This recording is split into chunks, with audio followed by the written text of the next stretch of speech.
Everyone warned me not to do this. They said Italy's public transport was unreliable, confusing, slow, and that without a car, I'd waste the entire trip. But I wanted to test something most travelers never do. I landed in Italy with no car, no tours, and one rule: I could only use public transport. Trains, buses, local connections most tourists ignore. If this worked in Italy, it could work anywhere.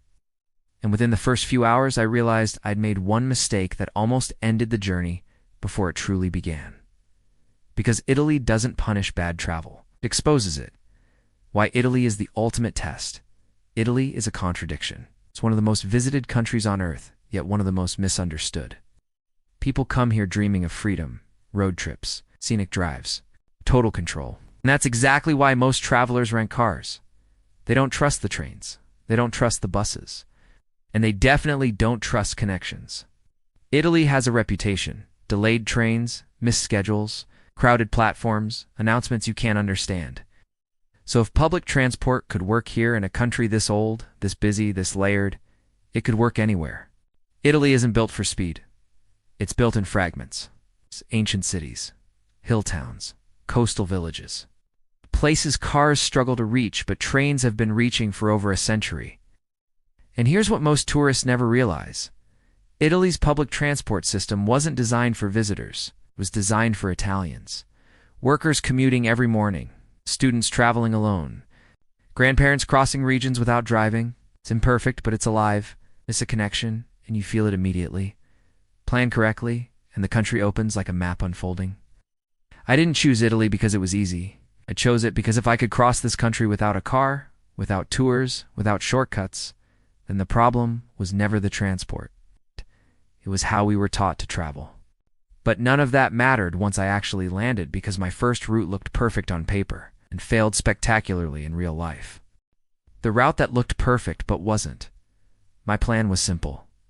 Land in Milan. Catch a high-speed train south. Transfer once. Arrive relaxed. On paper, it was flawless. 2 trains. A 12-minute connection. Plenty of buffer.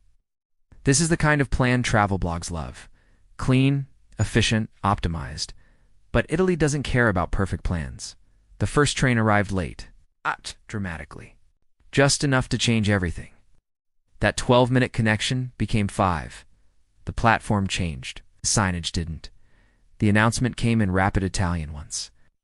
By the time I understood what was happening, my train was already moving. And suddenly, I was standing on the platform watching my entire route disappear. No car, no backup plan. No English-speaking help desk in sight. This is the moment most travelers panic. This is the moment they swear off public transport forever. But here's the uncomfortable truth. This wasn't a failure of the system. It was a failure of how I was using it. Italy's transport doesn't reward tight margins. It punishes them. You don't move through Italy by forcing precision. You move by giving the system room to breathe. And once I understood that, everything changed. It's because what happened next wasn't chaos. It was improvisation. And it led me to a route no travel guide ever mentioned, but one locals use every single day. And that detour, the one I never planned, it's ended up showing me how Italy actually moves. The local route tourists never use. I stopped trying to fix the mistake. Instead, I watched the people around me. It's office workers, students, elderly couples. No one looked stressed. No one was rushing. They weren't checking apps. They weren't arguing with machines. They already knew what to do. That's when I realized something important. Tourists move through Italy like outsiders. Locals move through it like a rhythm. I followed them. Not literally, but I copied their behavior. I skipped the high-speed platforms, ignored the flashy signs, and walked toward the oldest-looking train on the board. No reservations. No seat numbers. Just a regional train heading in the right direction. It wasn't fast. It wasn't glamorous. But it was alive. People talked. Windows stayed open. The train stopped in towns I'd never heard of. Places no travel video ever shows. Here's the shocking part. This slower route didn't cost more time. Because while high-speed trains demand perfection, regional trains absorb mistakes. Miss one? Another comes. Delay. No problem. This is how Italy actually moves. By the time I reached my next major city, I wasn't late. I was ahead. Ahead on cost. Ahead on stress.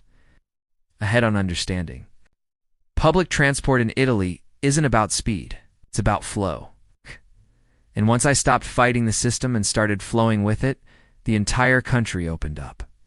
But that lesson didn't fully sink in until I reached the most intimidating part of the journey, the stretch everyone warns you about. Because what I faced next was the route most people say can't be done without a car. The route everyone said was impossible. Every country has a line people draw, a route they say can't be done without a car. In Italy, this was mine. Mountains, rural towns, long gaps between stations. Even locals warned me. They didn't say it aggressively, they said it sympathetically. Public transport ends there. You'll lose half a day. Just rent a car for that part. And for a moment, I believed them. Standing on that platform with no ticket counters, no English signs, and a train timetable that looked negotiable, I almost gave up. This is the point where most trips fail, not because it's impossible, but because doubt creeps in. But I noticed something. People were still arriving, still leaving, still moving. No rush, no panic, just trust. I bought the simplest ticket available. No seat, no guarantee, just direction. The train was older, louder, slower, but it climbed. Through valleys, past villages frozen in time, along ridgelines that felt unreachable by road. Every stop felt like a secret. And suddenly, I understood why people say this route can't be done. Because it doesn't work if you're in control. It only works if you let go. By the time I stepped off at the final station, I hadn't just crossed a difficult region, I'd crossed a psychological barrier. Public transport didn't limit the journey, it reshaped it. But this is where things got really interesting. Because once I reached the other side, I saw something that completely flipped how I think about travel costs, and what I discovered. Next is why public transport didn't just move me across. Italy, it quietly saved me hundreds of dollars. The hidden cost advantage Nate one talks about, this is the part no one puts in travel guides. When people compare cars versus public transport, they only compare tickets and fuel. They ignore everything else. Parking, tolls, wrong turns, stress, time lost, navigating. Public transport doesn't just move you, it removes friction. In Italy, every train ride came with something extra. Time to think, time to observe, time to breathe. I wasn't fighting traffic. I wasn't watching the clock. I wasn't calculating fuel or routes. And that changed how I spent money. I didn't rush meals. I didn't overbook hotels just in case. I didn't panic by convenience. Because when you're calm, you spend less. By the end of the trip, I added it up. Tickets, regional passes, local buses, trams, ferries. The total was hundreds less than what a rental car would have cost before fuel, insurance, or parking fees. But the real savings weren't financial. They were experiential. I talked to locals. I stopped in towns I never planned. Noticed details I would have missed at 100 kilometers per hour. Public transport didn't slow the journey. It slowed me. And that's when travel stopped feeling like logistics and started feeling like discovery. But here's the twist. There was one moment near the end of the trip where public transport almost failed me completely. And it taught me the most important lesson of all. That moment happened on my final day, and it changed. How I'll travel forever. Why I'll never travel the same way again. On my final day, everything finally clicked. I was standing on a platform, watching a train arrive exactly on time in a place I never planned to visit. No car, no schedule stress, no backup plan, just movement.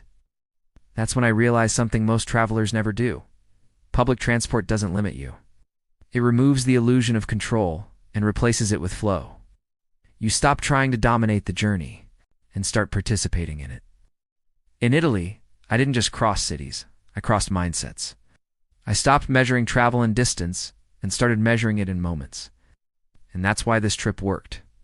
Not because the trains were perfect, not because the system never failed, but because when it did, I adapted instead of panicked. That's the real skill travel teaches you. Once you learn it, every country becomes easier, cheaper, richer. If you're planning a trip and wondering whether public transport can really work, the answer isn't yes or no, it's this. It works when you let it. And if this journey changed how you think about travel, you need to watch what I do next. Because in my next video, I break down the cheapest countries to explore without a car. Places where public transport doesn't just exist, it makes the experience better. Click that video next. It completes the story.